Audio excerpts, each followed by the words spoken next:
দেখুন, এটা প্রত্যাশিত জয়, অধর্মের বিরুদ্ধে ধর্মের জয়। পশ্চিমবঙ্গ নিয়ে ভারতীয় জনতা পার্টির একটা বড় চ্যালেঞ্জ ছিল।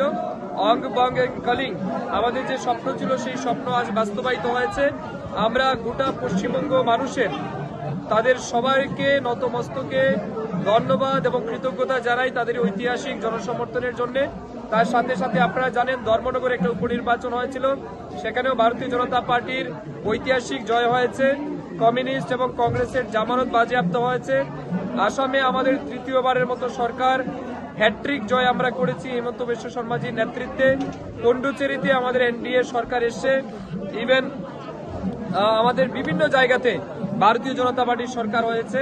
এটা প্রমাণ করে দেশের যশস্বী প্রধানমন্ত্রী নরেন্দ্র মোদীজির প্রতি মানুষের যে অগাধ বিশ্বাস এবং ভরসা, এবং বিজেপি যেভাবে সুশাসন রাজ্যে রাজ্যে করছে, তারই কিন্তু একটা প্রতিফলন